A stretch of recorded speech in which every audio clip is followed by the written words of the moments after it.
Hi అండి, అందరికి నమస్కారం. Welcome back to general points YouTube channel. ఈ రోజు మన ఛానల్లో RRB, NTPC, ALP, group D, JE, అలాగే ఎస్ఎస్సి, సిహెచ్ఎస్ఎల్, సిజిఎల్, ఎంటీఎస్, అలాగే ఇతర state and central government jobs కి సంబంధించి ఇంపార్టెంట్ బిట్స్ అయితే ఎక్స్ప్లెయిన్ చేసుకుంటున్నాం కదండి. టాప్ 1000 జీకే బిట్స్ అని చెప్పేసి ఈ టాప్ 1000 జీకే బిట్స్ లో భాగంగా ఈ రోజు మన ఛానల్లో ఒక 20+ బిట్స్ అయితే ఎక్స్ప్లెయిన్ చేసుకున్నాం అండి. సో ఈ 20+ బిట్స్ అయితే క్లియర్ గా అయితే ఎక్స్ప్లెయిన్ చేయడం జరుగుతుంది. సో ఈ 20+ బిట్స్ అనేటువంటివి రకరకాల, అలాగే జనరల్ సైన్స్ నుంచి, జనరల్ అవేర్నెస్ నుంచి, అలాగే హిస్టరీ నుంచి, పాలిటీ నుంచి, అలా రకరకాల విభాగాల నుంచి అయితే సెలెక్ట్ చేసి చెప్పడం జరుగుతుందండి. సో ఈ బిట్స్ అనేటువంటి ప్రీవియస్ గా అడిగినటువంటి బిట్స్ మోస్ట్లీ మనకి ఆర్ఆర్బి, ఎన్టీపీసీ, అలాగే ఆర్ఆర్బి గ్రూప్ డి, ఏఎల్పికి సంబంధించి అయితే చాలా రిపీటెడ్ గా అడిగినటువంటి బిట్స్ అనేవి. సో వాటిని బేసిస్ మీద మీకు చెప్పడం జరుగుతుంది. సో ఇంకా ఎవరైనా మన ఛానల్ సబ్స్క్రైబ్ చేసుకోండి. అలాగే మీకు వీడియో నచ్చినట్లయితే లైక్ చేయండి, షేర్ చేయండి. వీడియో అయితే చివరి వరకు చూడండి. సో అందరూ వీడియోస్ చూస్తున్నారు కానీ సబ్స్క్రైబ్ చేసుకోవట్లేదు. సో అందరూ సబ్స్క్రైబ్ చేసుకోండి. సో లేట్ చేయకుండా వీడియోలోకి వెళ్ళిపోదాం.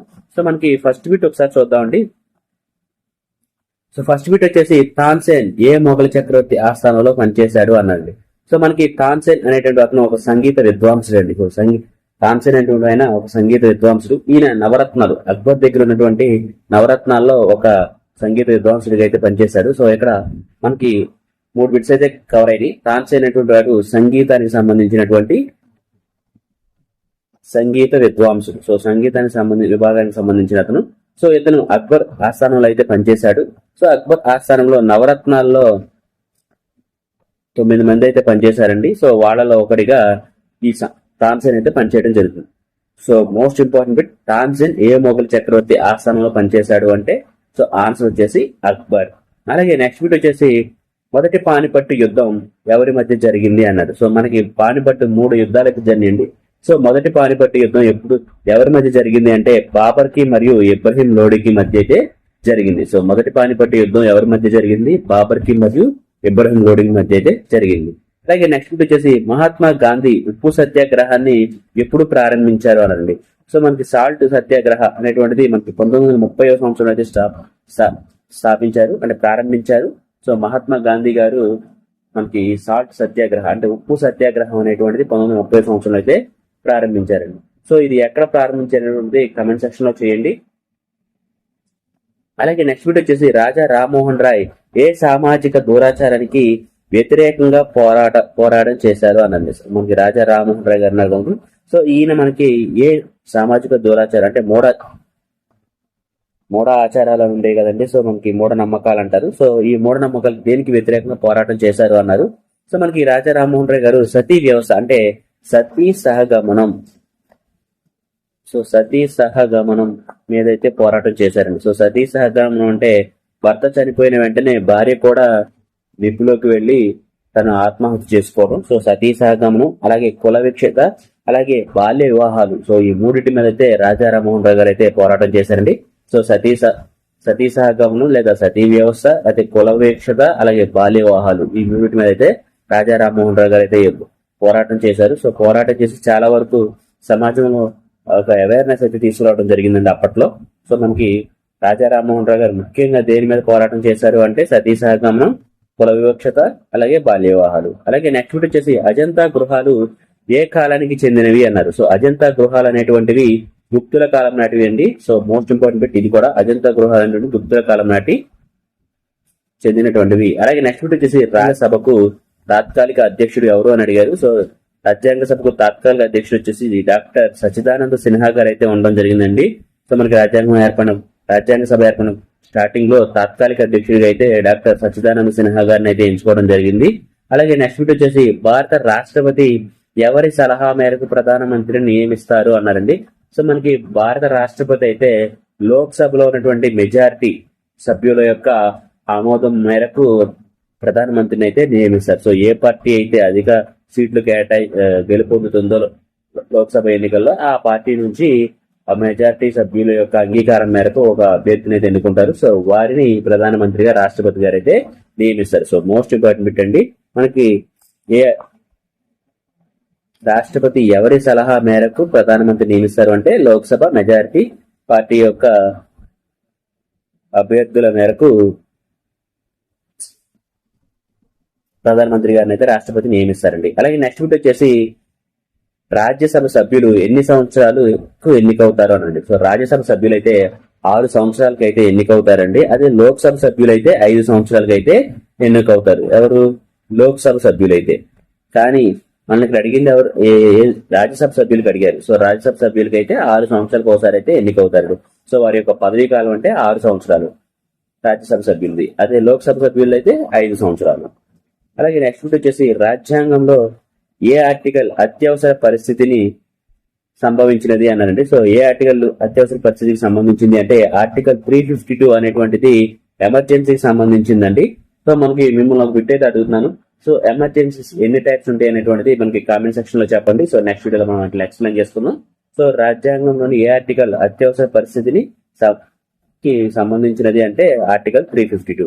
అలాగే నెక్స్ట్ బిట్ వచ్చేసి భారత రాజ్యాంగంలోని రాష్ట్ర విధాన ఆదేశోత్తరాల గురించి ఏ భాగం వివరిస్తుంది అన్నారు. సో మనకి ఆర్టికల్ 4 అండి, ఇక్కడ 6 అని పడింది, సారీ, పార్ట్ 4.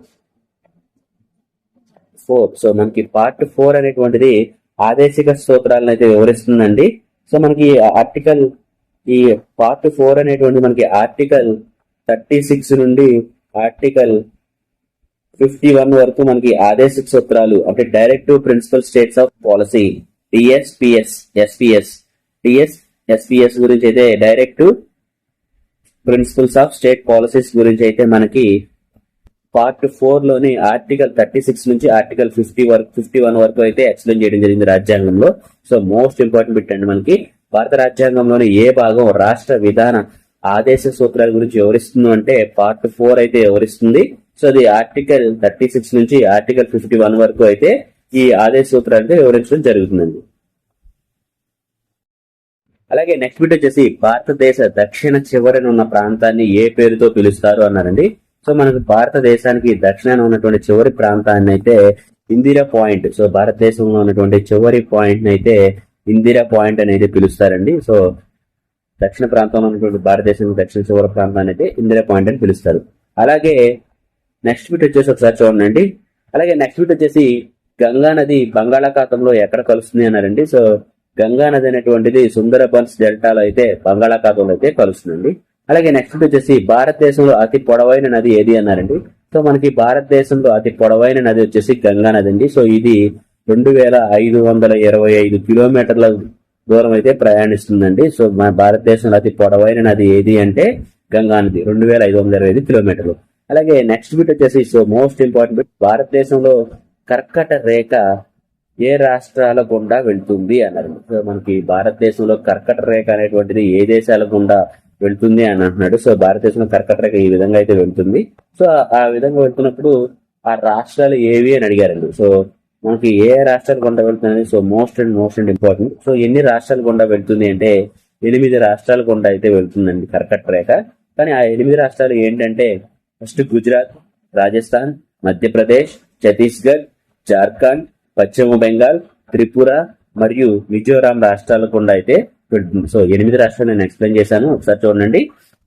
కర్కట రేఖ అనేటువంటిది గుజరాత్, రాజస్థాన్, మధ్యప్రదేశ్, ఛత్తీస్గఢ్, జార్ఖండ్, పశ్చిమ బెంగాల్, త్రిపుర మరియు మిజోరాం రాష్ట్రాల గుండా అయితే ఈ 8 రాష్ట్రాల గుండా అయితే కర్కట రేఖ అయితే మన భారతదేశం గుండా వెళ్తుంది.